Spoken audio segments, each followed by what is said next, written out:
The best evidence says that roughly 75% of the 20 million civil cases filed in American courts each year, at least one side lacks a lawyer. This is Stanford Legal, where we look at the cases, questions, conflicts, and legal stories that affect us all every day. I'm Pam Carlin. Please subscribe or follow this feed on your favorite podcast app. That way, you'll have access to all our new episodes as soon as they're available. Los Angeles is an absolutely vast place. It has a population that's greater than the population of the majority of American states combined. And its superior court system is the largest single unified trial court in the United States. That court is responsible for handling a wide range of legal matters, from civil cases to criminal cases, family law cases, juvenile matters, all sorts of litigation. And as the state and the county have grown, the demands on the legal system there have grown as well. And access to justice is a critical problem. The inability for most Americans to find or afford legal representation, even when they need that kind of representation to vindicate their rights. Stanford Law School's Deborah Rhode Center on the Legal Profession and the Legal Design Lab just recently released a groundbreaking diagnostic report on the LA Superior Court system that creates a blueprint for more innovative, modern, and accessible courts. So we're so lucky today that our guests on this episode are going to help us understand those challenges and also talk about what can be done to help solve them. So we have three of our colleagues here today. David Freeman Engstrom is the LSVF Professor of Law, and he's a co-director of the Rhode Center, which focuses on the future of legal services and access to the legal system. David's current work focuses mostly on access to justice in the millions of what are called low-dollar cases. These involve things like debt collection, eviction, foreclosure, child support actions. These are the kinds of cases that affect millions of Americans every year. Margaret Hagan, who's a graduate of the law school, is also the executive director of the Legal Design Lab at Stanford. She's a lecturer at Stanford Law School and in the Stanford Institute of Design, which most people call the D School. Margaret researches, designs, and develops new ways to make the U.S. civil justice system work better. And Daniel Bernal is Associate Director of Research at the Rhode Center. His work also centers on improving access to civil justice, and he focuses on how civil procedure affects case outcomes, affects litigant participation, and affects perceptions of justice. So I want to thank you all so much for being here and ask you to start off by just explaining what people mean when they talk about the crisis in legal access. Okay, well, thanks, Pam. I'll take that one. I think a really good starting point is a very bracing statistic, and here it is. The best evidence says that in roughly 75% of the 20 million civil cases filed in American courts each year, at least one side lacks a lawyer. And these are really consequential cases. I think you already named some of them. They tend to be evictions and debt collection actions and home foreclosures and also certain types of family law. And then if you look beneath the hood of these cases, you can see a couple of further features that I think help round out the account of what we think of as the access crisis in American courts. First, if you look at these cases, they tend to pit an institutional plaintiff, so a bank, a credit card company, corporate landlord, maybe the government, always with a lawyer, against an individual defendant without a lawyer. These cases also tend to end in default judgments. The statistics certainly vary by jurisdiction, but many and even most of these cases go out of the system on a default judgment where the defendant has failed to show up. So I think that's a really basic account of the problem of access to justice in American systems and in the American justice system and the core of the problem that we're focused on in this project. So one thing is that do you have a sense of, like, in the cases where people actually are represented, I assume they win a lot more often than in the cases that they're not. Do you have a sense of, like, the magnitude of the difference that a lawyer makes? The magnitude of the difference, I think, is significant. There's an academic literature on that. As you can imagine, Pam, that varies a lot by jurisdiction. It varies a lot by case type, so I can't put a particular number on it. But yes, having counsel makes it much more likely that you will win your case, that you'll be able to vindicate your rights to some extent, that you'll be able to reach a beneficial settlement with the other side. Yeah, so we have this huge number of people who are unrepresented, and is it the cost of lawyers that makes them unrepresented, or is it that they don't understand how to get a lawyer? What causes that crisis? I think there are lots of reasons. I think in a lot of instances, Americans don't even know that their problem is a legal one in the first place. And in the academic literature, at least, this is described as a failure of legal capacity. But obviously, the maybe the bigger problem, I'm not sure. I can't really put weights on these things. But a big part of the problem is the fact that most Americans, even surprisingly far up the socioeconomic ladder, are priced out of the market for legal services. Lawyers tend to cost something like $300 an hour, and that, with the meter running, that adds up very quickly. And so, again, most Americans, even Americans you would think of as having fairly significant means, simply can't afford legal representation from actual lawyers. So the access to justice problem is they don't have the means to get a lawyer. They may not understand the need to get a lawyer. And the upshot of this is that there'll be a court order ordering them to pay more child support than they can afford, evicting them from their house, getting a default judgment on medical debt that then allows them to go and garnish somebody's wages, things like that, right? Yeah, that's right. And that's the important thing to know about default judgments. Once one of these institutional plaintiffs has a default judgment in hand, well, then they can seek from the court, say, the garnishment of someone's wages, or they can seek, an eviction from their home. They can seize whatever bank assets they might have, subject to certain limits. But the point is that they can execute on that judgment. And with a no-show defendant who might have some kind of a meritorious counterclaim or defense, that's obviously a basic problem of fundamental fairness. I guess another question is, to what extent is all of this a problem of the requirement that if you want to be represented by anybody in one of these proceedings, you have to have an actual licensed lawyer, as opposed to having a paralegal show up and do this, or being able to get forms online that would help you answer a complaint or like, is that part of the crisis? So I think definitely because of that licensure requirement, we have that kind of huge access to justice gap with so many people calling in for legal aid lawyers. Kind of, if you are in a civil justice crisis, that would be the free service that hopefully, if you qualify for, you could get access to. But because of that kind of licensure requirement, there aren't the capacity from the legal aid groups to serve that huge need. The people calling into the hotlines, the people writing in for help, or the people that they encounter in the hallways. There's just not enough licensed lawyers in legal aid jobs to handle the line of people who want that help. The forms online is another interesting offering. Over the past 20 years, there's been some fair amount of investment in putting more informational tools online, always worried about unauthorized practice of law requirements. Nobody in the legal aid or the kind of public interest sector wants to overstep that bound and go into legal advice.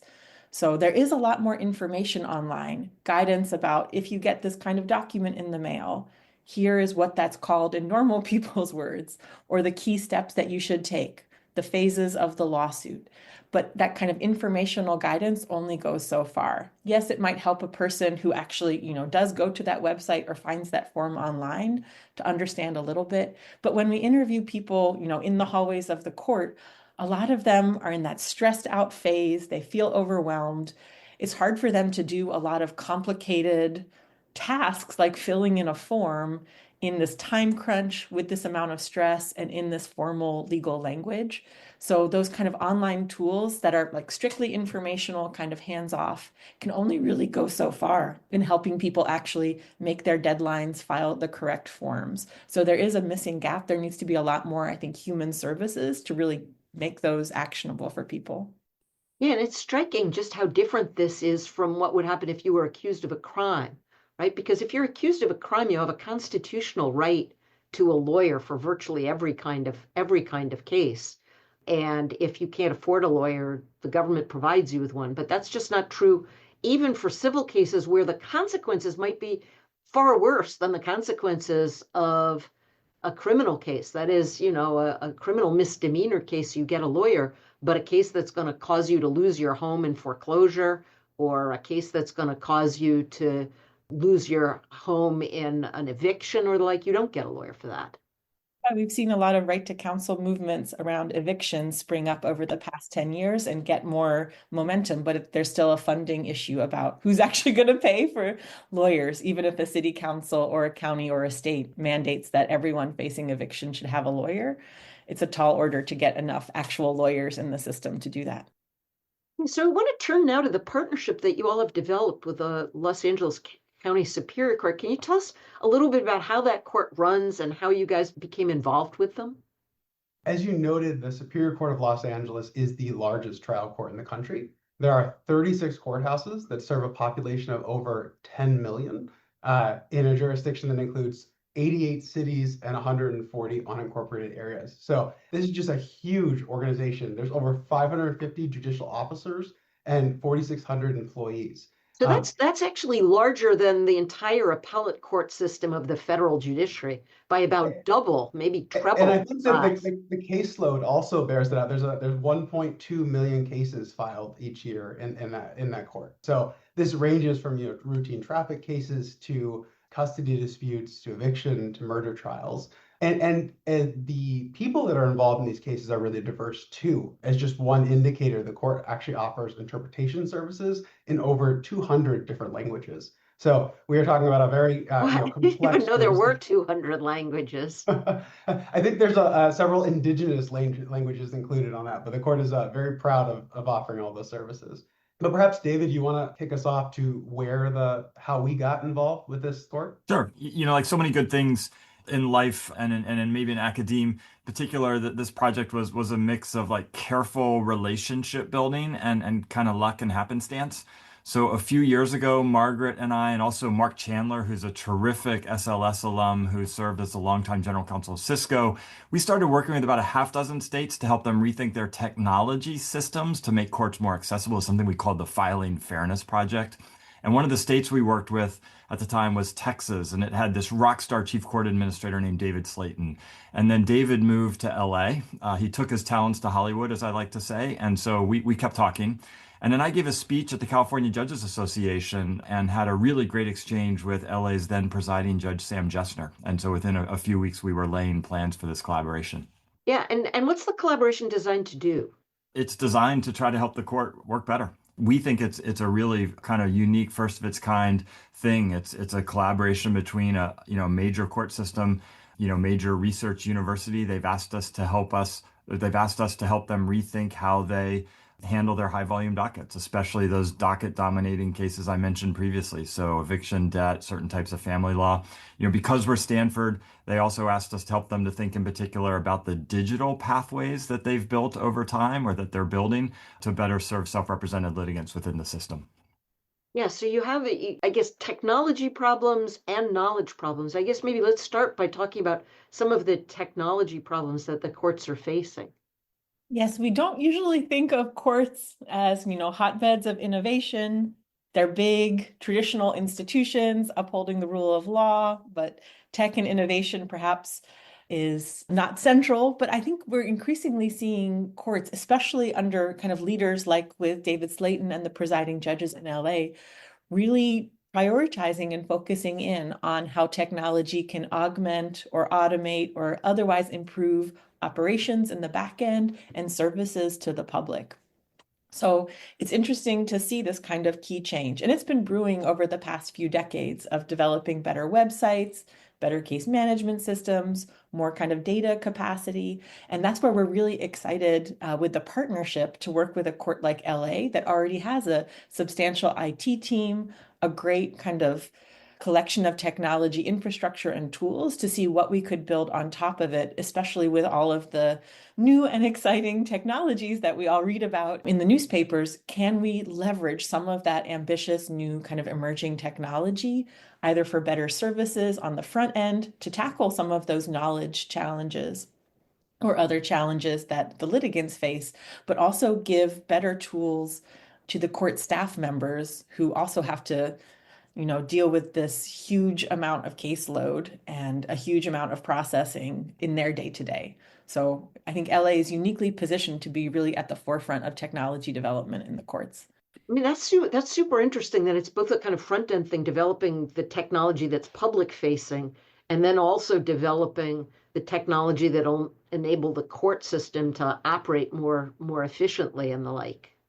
You guys just published a major report on the eviction dockets in the Los Angeles Superior Court system. What are the eviction cases like, and how did you research this? I mean, I think I'd just be fascinated in knowing how you found out what you found out. Great, I'm happy to jump in here. So over the past year, we conducted both quantitative and qualitative analysis on this. And all told, we analyzed almost 150,000 eviction cases through a data sharing agreement that gave our research team access to the court data as research contractors. Then we supplemented this by conducting more than 100 hours of interviews, 6 different focus groups with court staff and community stakeholders, and evaluating these court-hosted digital self-help tools. We're really just trying to get at understanding this lived experience of litigants experiencing eviction in Los Angeles and the court staff and the service providers who help them to navigate their case.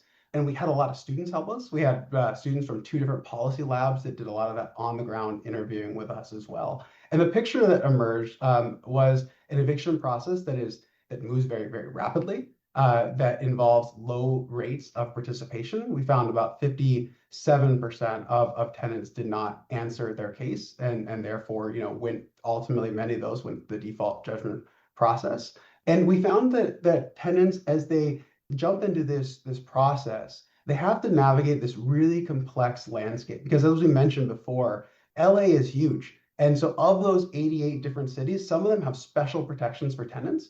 For example, if you're evicted in the city of Los Angeles, you cannot be evicted for non-payment of rent if the amount you owe is less than fair market value. And even amidst all of those different... So that means, like, for example, if the apartment rents for $700 a month and you're behind by $500, you can't be evicted? Is that... Exactly, but there's some. So one of the issues in these high volume dockets is is just this problem of unjust outcomes. And the fact is, so in that case, in that hypothetical case, a tenant should not have an eviction on their record if they have an amount less than his fair market value. But what happens, there's good evidence. There was one study of the comptrollers in the city of Los Angeles that found that 17% of evictions filed, eviction notices that were sent were for an amount less than fair market value rent. And so when a tenant doesn't show up and isn't there to raise that affirmative defense, courts need to develop other safeguards to make sure that we can really make sure that an ultimate judgment coming out of the court reflects these underlying substantive law here. So if you had the kind of technology of your dreams, how would it deal with that problem?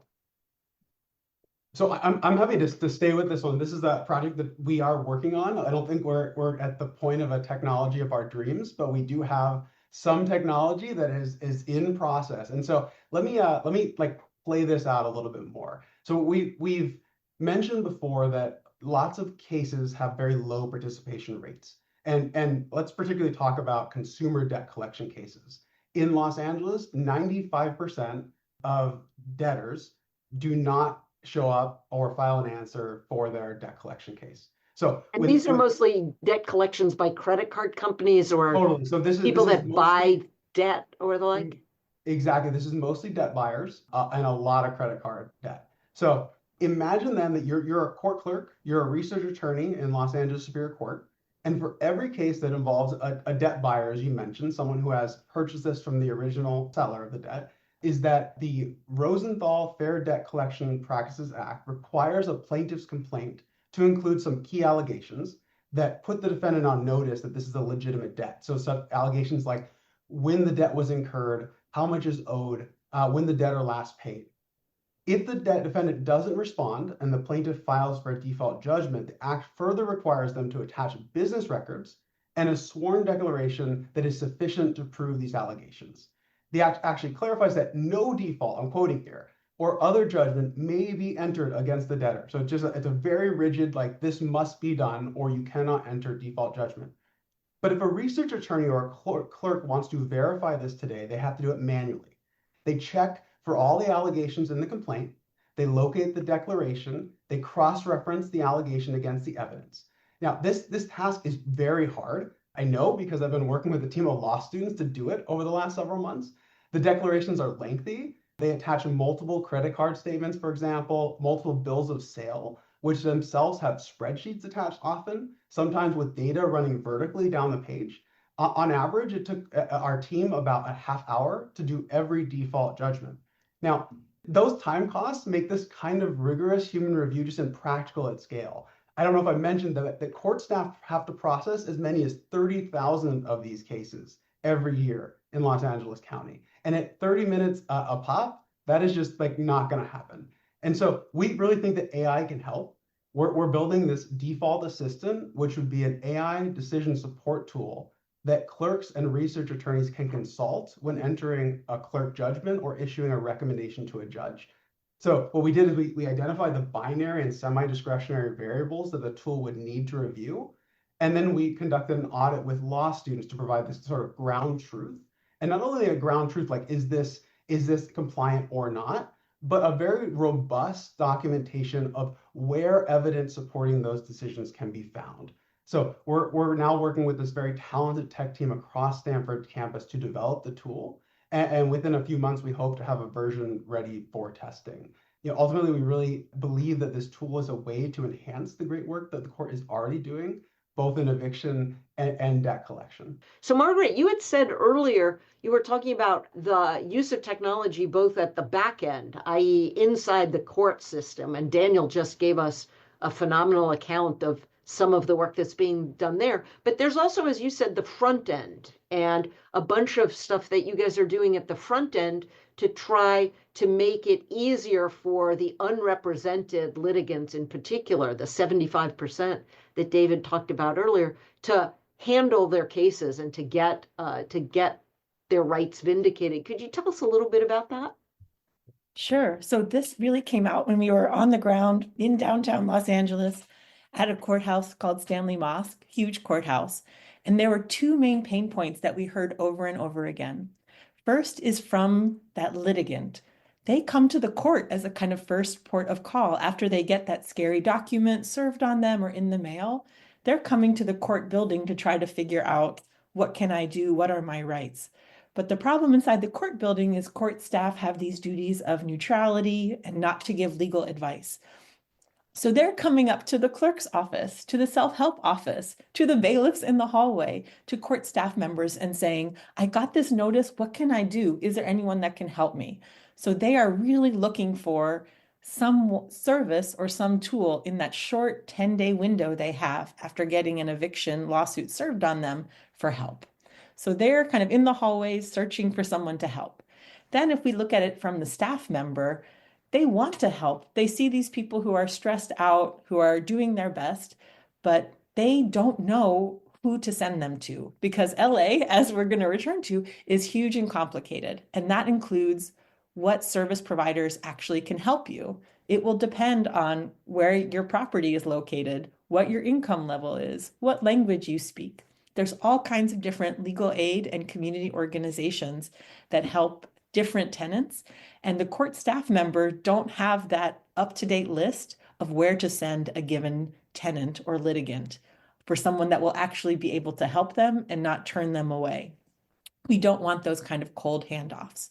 So that's where we're using a new exciting kind of application of AI, which is to give a tool to the court staff, but also to the users on the website, where we can ask a handful of pretty straightforward questions about whether you do actually have a case in LA, what the status of that case is, where you live, what language you speak, and then give you a curated list of organizations that are likely to be a good match for you. No guarantees that you'll be able to get served by them, but instead of what happens right now, which is someone saying, I don't know, I'm sorry, I can't help, or maybe giving you a flyer with a laundry list of 40 organizations you could possibly call, can we give you a top 3 with a good match, the right phone number to call or address to go to, and some details about what to expect, to really set the person off and hopefully help them make that next step to actually get a service to help them meet that 10-day deadline. So we're really excited to work on this tool with the court. So how did you figure out which places to hand people off to? I mean, especially given that David earlier was talking and you were talking earlier about how there's not enough help for everyone. So that's where we're taking this multi-stakeholder approach and why the court can be such a great collaboration hub. The court already has partnerships with legal aid who come in and run clinics and self-help access centers in the courts. So we've been convening legal aid leaders as well as court self-help leaders and community organizations to ask them exactly what you were asking. Who does what, for whom, and how do you get that help? And we are helping the court make this comprehensive database that can then inform the tool. We're going to need to keep it updated because those rules change, because there is a mandate around more help for people facing eviction. The county government has funded this group called Stay Housed that already brings a lot of the organizations together and has this kind of real push to get legal help to everyone, every tenant facing eviction in LA County.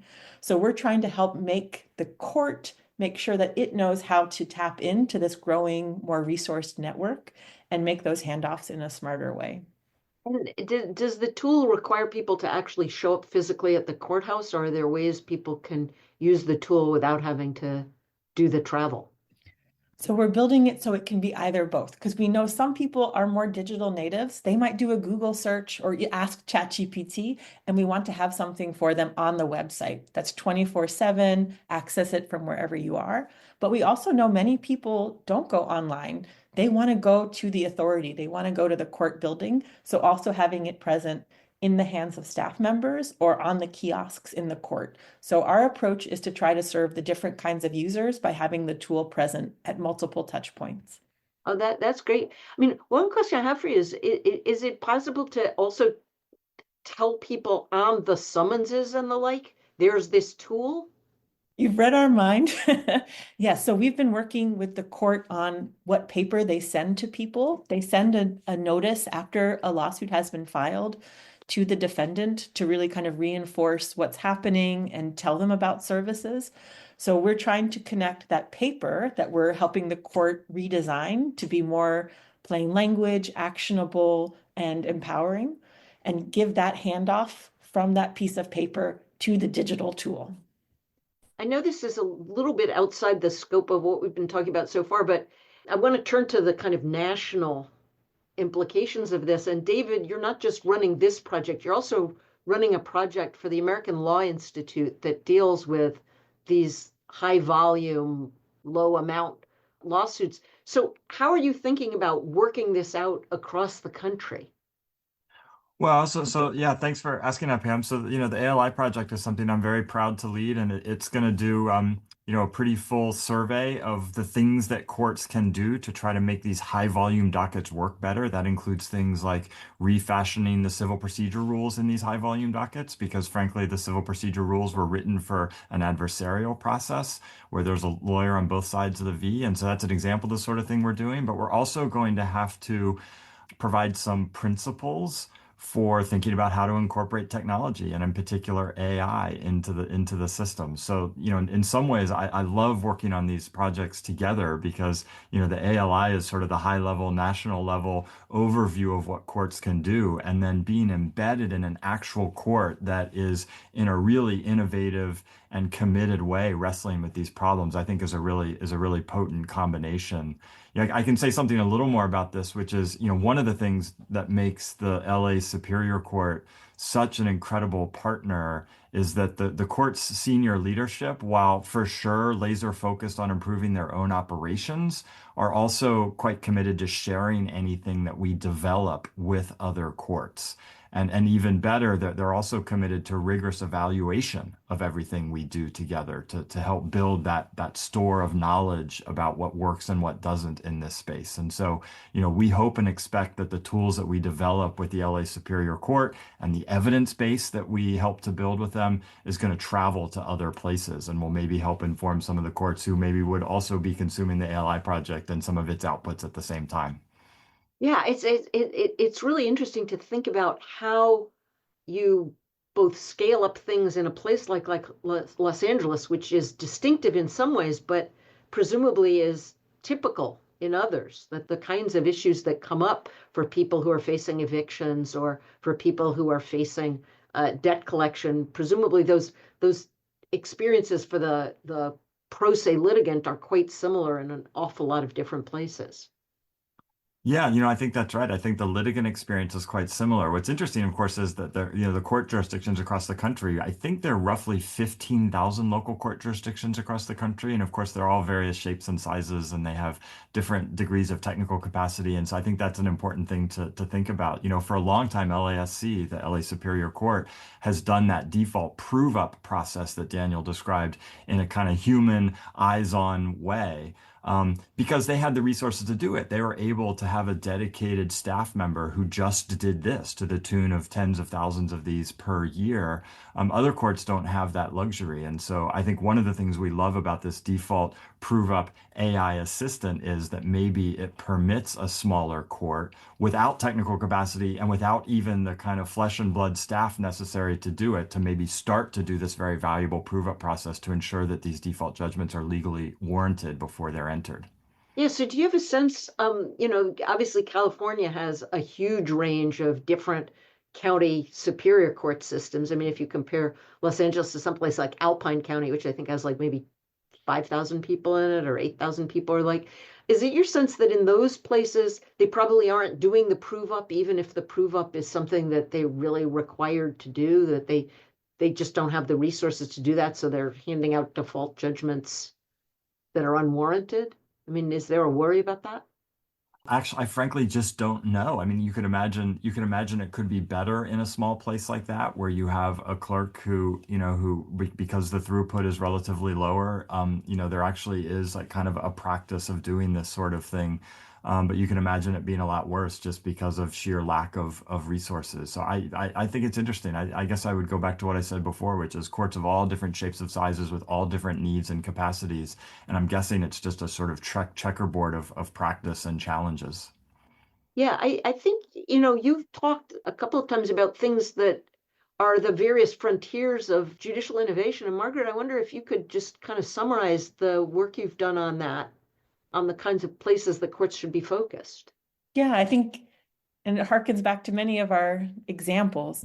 One, I think we see courts needing and really benefiting from becoming learning organizations. And I think many courts, especially LA, have already kind of set this up, but could build even further upon it, which means really understanding what's happening to different litigants. What is that full journey people are going on? What's happening in their different cases, where they're ending up, but kind of connecting all the different data points they might have in different parts of the system.